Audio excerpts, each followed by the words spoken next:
امام شافعی رحمتہ اللہ علیہ کو اللہ تعالیٰ نے کتنا بلند مقام عطا فرمایا تھا۔ ایک مرتبہ معمولی سے کپڑے پہنے ہوئے تھے اور اسی حالت میں بال کٹوانے کے لیے حجام کے پاس گئے۔ اس نے دور سے دیکھا تو سوچا کہ اتنے معمولی سے کپڑے پہنے ہوئے ہیں، ان کے پاس بھلا کیا ہوگا۔ چنانچہ اس نے دور سے ہی کہہ دیا کہ میرے پاس وقت نہیں ہے۔ حجام نے جب امام شافعی رحمتہ اللہ علیہ کی حالت دیکھی، معمولی سے کپڑے پہنے ہوئے ہیں، تو دور سے ہی کہہ دیا کہ میرے پاس وقت نہیں ہے۔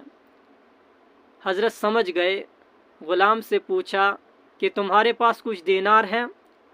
اس نے کہا کہ جی تھیلی بھری ہوئی ہے۔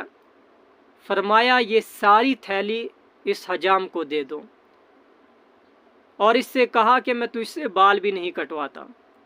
باہر نکل کر تاریخی شعر ارشاد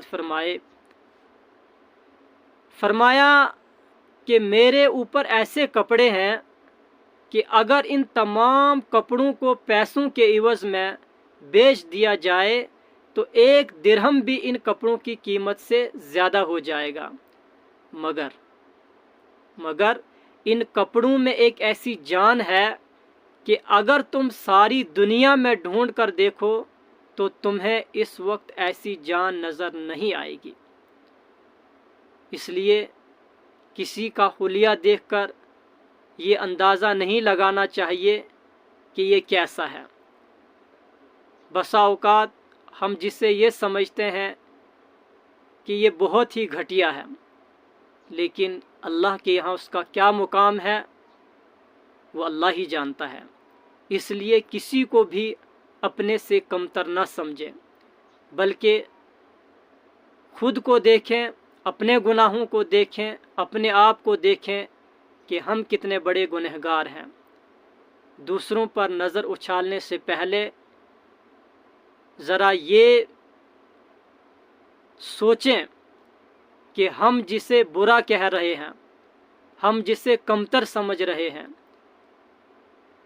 ہم جسے دنیاوی اعتبار سے یہ دیکھ رہے ہیں کہ یہ بہت غریب ہے، اس کے پاس پہننے کے لیے کپڑے نہیں ہیں، لیکن اللہ تعالیٰ کے یہاں اس کا کیا مقام ہوگا وہ اللہ ہی جانتا ہے۔ بے شک اللہ تعالیٰ نہ ہماری صورتوں کو دیکھتے ہیں، نہ ہمارے لباس کو دیکھتے ہیں، نہ ہمارے مال و دولت کو دیکھتے ہیں، بلکہ اللہ تو یہ دیکھتے ہیں کہ ہم میں کون تقوی اختیار کرتا ہے، کون پرہیزگار ہے، کون اللہ کے قریب ہے، کس کو اللہ تعالیٰ سے قرب حاصل ہے۔